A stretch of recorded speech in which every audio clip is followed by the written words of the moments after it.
ধন্যবাদ।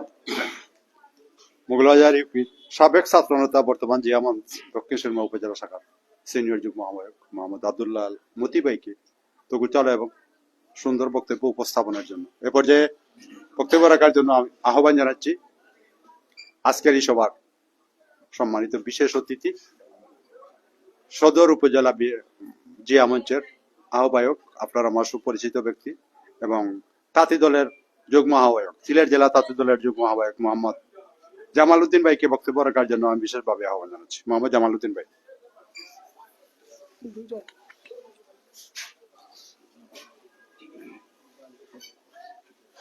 বিসমিল্লাহির রহমানির রহিম। জিয়া মঞ্চ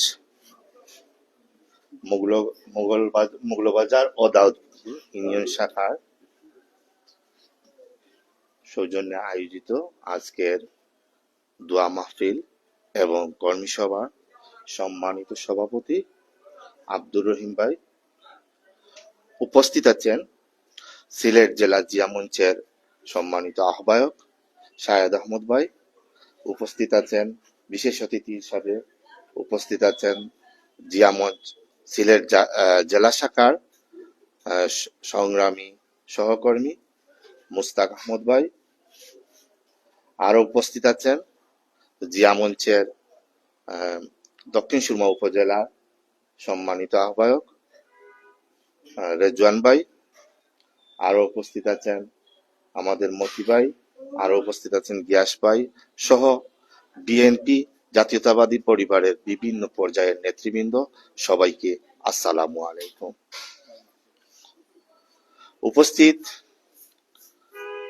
বৃন্দ, আপনারা জানেন আমাদের নেত্রী বেগম খালেদা জিয়া, যিনি তিনবারে প্রধানমন্ত্রী ছিলেন এই বাংলাদেশে, যিনি কারা স্বৈরাচারী শেখ হাসিনার কবলে দীর্ঘদিনে কারা নির্যাতিত নেত্রী, আমাদের মাতৃতুল্য বেগম খালেদা জিয়া অসুস্থ এবং শয্যাশায়ী, এমত অবস্থায় তিনি জন্য আমরা দোয়া ছাড়া আর কিচ্ছু করার নেই। এমন এক পর্যায়ে আছেন তিনি আমরা মিছিল মিটিং করলেও কোনো লাভ হবে না, শুধু আল্লাহর কাছে দোয়া করতে হবে ওনার রোগ মুক্তির জন্য। আর এই উপলক্ষে আজকের এই দোয়া মাহফিল, আমরা সবাই নেত্রীর জন্য দোয়া করব। আর বর্তমান পরিস্থিতি, যে দেশের পরিস্থিতি, আমি একটু পিছনে যাই। 1971 সালে আমাদের বাংলার রাখাল রাজা মেজর জিয়াউর রহমান এর ডাকে সাড়া দিয়ে স্বাধীনতার যুদ্ধে, মুক্তির যুদ্ধে আমাদের এই দেশের মানুষ যখন ঝাঁপিয়ে পড়েছিল, দীর্ঘদিন আমরা 9 মাস মুক্তিযুদ্ধ করে পাকিস্তানি হানাদারদের বিরুদ্ধে, আল বদর আল শামসের বিরুদ্ধে যুদ্ধ করে আজকের এই ডিসেম্বর মাসে আমাদের বিজয় অর্জিত হয়েছিল।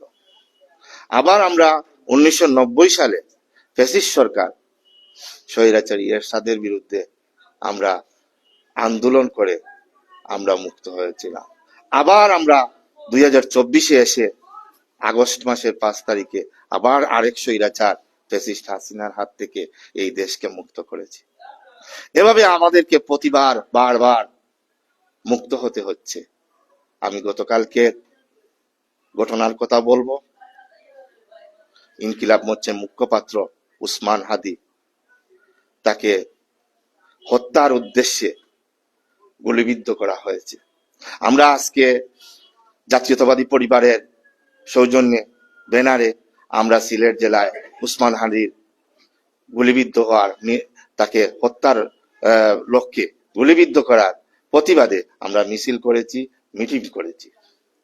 এভাবে রাজনীতি এটা নয়, প্রতিপক্ষকে হত্যা করা নয়। রাজনীতি হচ্ছে এমন এক জিনিস, আমি যা বলবো তাই হয়ে যাবে, এটা নয়। আমার কথা বলার পরে এখানে আলোচনা হবে, সমালোচনা হবে, তারপরে আমরা বেস্ট পলিসি যেটা সেখান থেকে বের করে এনে সেটাই উত্থাপিত হবে এবং সেটাই অর্জিত হবে। আমি যা বললাম তাই হয়ে যাবে, এটা আসল বিষয় নয়। রাজনীতি হচ্ছে আমার প্রতিপক্ষকে সম্মান দিয়ে কথা বলবো, এটাই হচ্ছে রাজনীতি। প্রতিপক্ষকে সব সময় সম্মান দেখাতে হবে, তারাও এদেশের মানুষ, তাই বলে হত্যা করতে হবে, গুলি করতে হবে, এটা রাজনীতি নয়। প্রিয় সুধীবৃন্দ, আমি উসমান হাদির উপর যে হয়েছে তার প্রতিবাদ করছি, তীব্র নিন্দা করছি, এবং এই আসামিদেরকে, যারা এই ঘটনার সাথে জড়িত, প্রকৃত আসামিদেরকে গ্রেপ্তার করে এই বাংলার মাটিতে দৃষ্টান্তমূলক শাস্তি দিয়ে যাতে এরকম আর কেউ করার দুঃসাহস দেখাতে না পারে, সেই দাবি করছি। প্রিয় সুধীবৃন্দ, সংগ্রামী বন্ধুগণ, আমাদের ইতিমধ্যে তফসিল ঘোষিত হয়েছে। আগামী ফেব্রুয়ারি মাসের 12 তারিখে নির্বাচন হবে। গণতান্ত্রিক প্রক্রিয়ায় আমরা দীর্ঘদিন এই গণতন্ত্র পুনরুদ্ধারের জন্য রাজপথে সংগ্রাম করেছি। অতঃপর আমরা গত বছর 5ই আগস্ট প্রাথমিক একটা মুক্তি পেয়েছি স্বৈরাচারের হাত থেকে, এবং গণতন্ত্রের স্বপ্ন দেখছি একটা গণতান্ত্রিক সরকার আমাদের মাঝে আসবে এবং এই দেশকে, অনুন্নত দেশকে একটা গণতান্ত্রিক প্রক্রিয়ার মাধ্যমে উন্নয়ন কর্মকাণ্ড সাধিত হবে। আমরা দেখেছি বিগত দিনগুলোতে কিছু কিছু উন্নয়ন হয়েছে, কিন্তু সেগুলো গণতান্ত্রিক প্রক্রিয়ায় হয়নি। গণতান্ত্রিক উন্নয়ন একটা, আর অগণতান্ত্রিক প্রক্রিয়ায় উন্নয়ন আরেকটা। গণতান্ত্রিক প্রক্রিয়ায় যদি উন্নত হয়, তাইলে এই রাস্তা, আপনারা দেখেছেন রাস্তায় যেভাবে কার্পেটিং হয়েছে, কেউ কথা বলতে পারছেন? 1 ইঞ্চি লেপিং দিয়ে আপনার কার্পেটিং করে গেছে, কেউ কথা বলার কোনো দুঃসাহস নাই। কিন্তু গণতান্ত্রিক প্রক্রিয়া যদি কাজটা হতো, তাহলে সরকার থেকে যেভাবে টেন্ডার হয়েছে, আপনি আমি সবাই গিয়ে সেখানে যখন দেখবো যে কাজ ঠিক মতো হচ্ছে না, তখন কথা বলার অধিকার থাকবে। এটাই হচ্ছে গণতান্ত্রিক উন্নয়ন। যখন সাধারণ মানুষ সেখানে কথা বলতে পারবে, তখন আর কন্ট্রাক্টদার, ঠিকাদার যেই বলে তারা টকাটকি করতে পারবে না। যেখানে এই যেভাবে টেন্ডার হয়েছে সেভাবেই কাজ করতে হবে। অতঃপর উন্নত হবে, কাজগুলো মজবুত হবে, শক্তিশালী হবে। আপনারা দেখেছেন ওই যেগুলো উন্নয়ন কর্মকাণ্ড ঘটেছে, সেগুলো কিছুদিন পরে রাস্তা ভেঙে যায়। কেন ভেঙে যায়? 100 টাকার কাজ যদি 10 টাকায় করায়, তাইলে এমনি হয় এগুলা। যাই হোক, আমাদের নির্বাচনে আপনাদের আমাদের সিলেট 3 আসন, যাকে বিএনপি কেন্দ্র কর্তৃক মনোনয়ন দিয়েছে ধানের শীষের প্রতীক, আমাদের এম এ মালেক ভাই ধানের শীষ প্রতীক নিয়ে আমাদের মাঝে এসেছেন। আমরা তাকে বিজয়ী করতে হবে। আমরা ধানের শীষকে ভোট দিব। আর এম এ মালেক ভাই এমন একজন ব্যক্তি, আমি উনার সাথে যতদিন দেখা হয়েছে, উনার বাড়িতে যতদিন গেছি, ততদিন আপ্যায়ন না করাইয়া উনি ছাড়েন না। এমন এক ব্যক্তি, উনার কাছ থেকে জোর করে ছুটি আসতে হয় বাড়ি থেকে। তাই উনি বলেন, না বসো, আরো কিছু সময় বসো, না খাওয়া দাওয়া করিয়ে দিবেন। এভাবে আমাকে অন্তত 2 দিন না 3 দিন খাওয়াইছেন উনি। আরো কয়েকদিন আমি জোর করে বলে, আমার কাজ আছে ভাই, এই আছে সেই আছে বলে উনার কাছ থেকে ছুটি আসছি। এমন অমায়িক মানুষ। আর উনি তো দীর্ঘদিন ইউরোপে ছিলেন, আমেরিকায় ছিলেন, আপনারা জানেন। দীর্ঘদিন চষে বেড়াইছেন আমাদের এই তারেক রহমানের সাথে, আমাদের বিএনপির ভারপ্রাপ্ত চেয়ারম্যান তারেক রহমানের সাথে চষে বেড়াইছেন ইউরোপ আমেরিকা জুড়ে।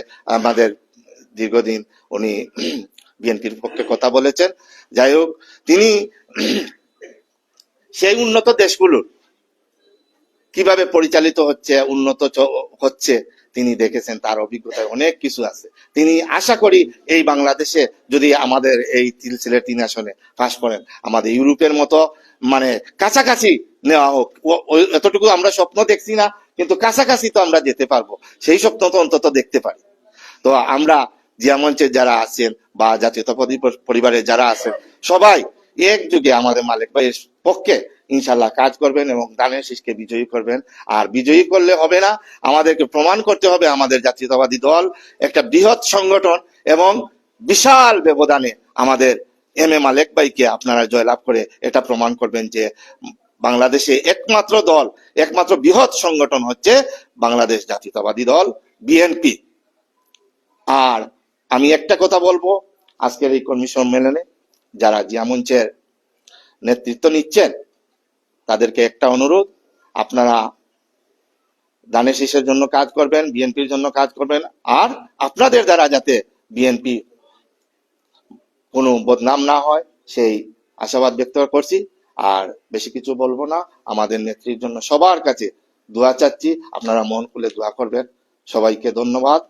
বাংলাদেশ জিন্দাবাদ, বাংলাদেশ জাতীয়তাবাদী দল বিএনপি জিন্দাবাদ, জিয়া মঞ্চ জিন্দাবাদ, বাংলাদেশ জাতীয়তাবাদী তাঁতি দল জিন্দাবাদ, শহীদ জিয়া অমর হোক, খালেদা জিয়া জিন্দাবাদ। সবাইকে কষ্ট করে বসে অনুষ্ঠান আসেন, সবাইকে অসংখ্য ধন্যবাদ। আপনারা ভালো থাকবেন। আসসালামু আলাইকুম।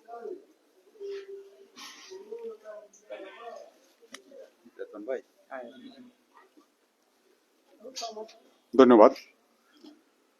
জিয়া মঞ্চ সদর উপজেলা শাখার সংগ্রামী আহ্বায়ক এবং সিলেট জেলা তাঁতি দলের সিনিয়র সদস্য মোহাম্মদ জামাল উদ্দিন ভাইকে গোছালো এবং অতি সুন্দর বক্তব্য উপস্থাপন করার জন্য এ পর্যায়ে বক্তব্য রাখার